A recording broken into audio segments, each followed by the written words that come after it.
Evangelho de Mateus, capítulo 27.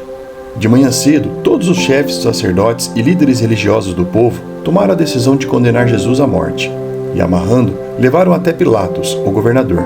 Quando Judas, que o havia traído, viu que Jesus fora condenado, foi tomado de remorso, e devolveu aos chefes, sacerdotes e aos líderes religiosos as 30 moedas de prata, e disse: Pequei, pois traí sangue inocente. E eles retrucaram: Que nos importa? A responsabilidade é sua. Então Judas jogou o dinheiro dentro do templo, e saindo, foi e enforcou-se. Os chefes dos sacerdotes ajuntaram as moedas e disseram: É contra a lei colocar este dinheiro no tesouro, visto que é preço de sangue. Então decidiram usar aquele dinheiro para comprar o campo do oleiro, para cemitério de estrangeiros. Por isso se chama Campo de Sangue até o dia de hoje. Então se cumpriu o que fora dito pelo profeta Jeremias. Tomaram as 30 moedas de prata, preço em que foi avaliado o povo de Israel, e as usaram para comprar o campo do oleiro, como o Senhor me havia ordenado. Jesus foi posto diante do governador, e este lhe perguntou: Você é o rei dos judeus? Respondeu Jesus: Tu o dizes. Acusado pelos chefes, os sacerdotes e os líderes religiosos, ele nada respondeu. Então Pilatos lhe perguntou: Você não ouve as acusações que eles estão fazendo contra você? Mas Jesus não lhe respondeu nenhuma palavra, de modo que o governador ficou muito impressionado. Por ocasião da festa, era costume do governador soltar um prisioneiro escolhido pela multidão. Eles tinham naquela ocasião um prisioneiro muito conhecido, chamado Barrabás. Pilatos perguntou à multidão que ali estava reunido: Qual destes vocês querem que eu solte? Barrabás ou Jesus, chamado Cristo? Porque sabia que o haviam entregado por inveja.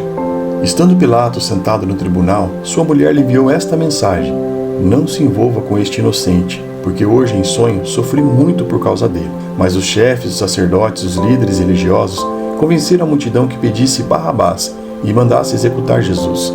Então perguntou o governador: Qual dos dois vocês querem que eu solte? Responderam eles: Barrabás. Perguntou Pilatos: Que farei então com Jesus, chamado Cristo? Todos responderam: Crucifica-o. Por quê? Que crime ele cometeu? Perguntou Pilatos. Mas eles gritavam ainda mais: Crucifica-o! Quando Pilatos percebeu que não estava obtendo nenhum resultado, mas ao contrário, estava se iniciando um tumulto, mandou trazer água, lavou as mãos diante da multidão e disse: Estou inocente do sangue deste homem. A responsabilidade é de vocês. Todo o povo respondeu: Que o sangue dele caia sobre nós e sobre os nossos filhos. Então Pilatos soltou-lhes Barrabás, mandou açoitar Jesus e o entregou para ser crucificado. Então os soldados do governador levaram Jesus ao pretório e reuniram toda a tropa ao seu redor. Tiraram-lhe as vestes e puseram nele um manto vermelho.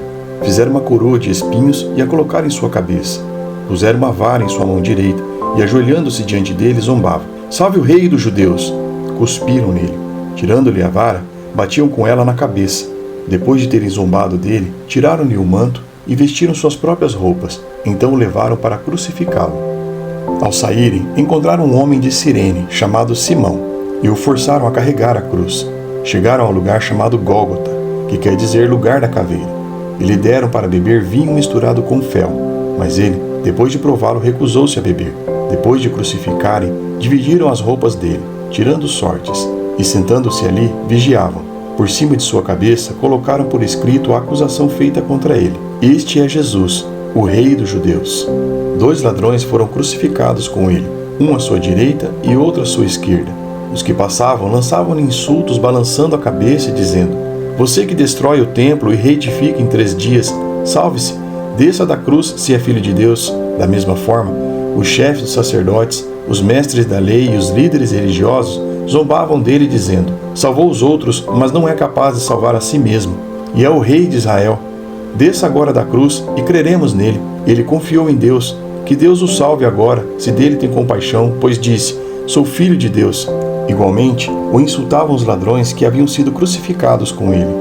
E houve trevas sobre a terra, do meio-dia às 3 horas da tarde. Por volta das 3 horas da tarde, Jesus bradou em alta voz: Eloi, Eloi, lama sabachthani, que significa: Meu Deus, por que me abandonaste?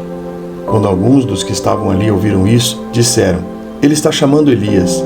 Imediatamente, um deles correu em busca de uma esponja, embebeu-a em vinagre, colocou na ponta de uma vara e deu a Jesus para beber. Mas os outros disseram: Deixe-no, vejamos se Elias vem salvá-lo. Depois de ter bradado novamente em alta voz, Jesus entregou o Espírito. Naquele momento, o véu do santuário rasgou-se em duas partes, de alto a baixo. A terra tremeu, e as rochas se partiram. Os sepulcros se abriram, e os corpos de muitos santos que tinham morrido foram ressuscitados. E saindo dos sepulcros, depois da ressurreição de Jesus, entraram na cidade santa e apareceram a muitos. Quando o centurião e os que com ele vigiavam Jesus viram o terremoto e tudo o que havia acontecido, ficaram aterrorizados e exclamaram: verdadeiramente, este era Filho de Deus. Muitas mulheres estavam ali, observando de longe. Elas haviam seguido Jesus desde a Galiléia para o servir. Entre elas estava Maria Madalena, Maria, mãe de Tiago e de José, e a mãe dos filhos de Zebedeu. Ao cair da tarde, chegou um homem rico de Arimateia, chamado José, que se tornara discípulo de Jesus. Dirigindo-se a Pilatos, pediu o corpo de Jesus, e Pilatos ordenou que lhe fosse entregue. José tomou o corpo e envolveu num lençol limpo de linho, e o colocou num sepulcro novo, que ele havia mandado cavar na rocha.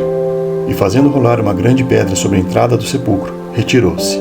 Maria Madalena e a outra Maria estavam sentadas ali, em frente do sepulcro.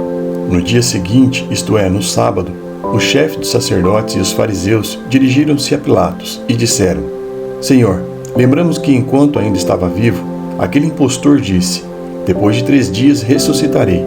Ordena, pois, que o sepulcro dele seja guardado até o 3º dia, para que não venham seus discípulos e, roubando o corpo, diga ao povo que ressuscitou dentre os mortos. Este engano será pior do que o primeiro. Levem o destacamento, respondeu Pilatos. Podem ir e mantenham o sepulcro em segurança como acharem melhor. Eles foram e armaram um esquema de segurança no sepulcro, e além de deixarem um destacamento montando guarda, lacraram a pedra.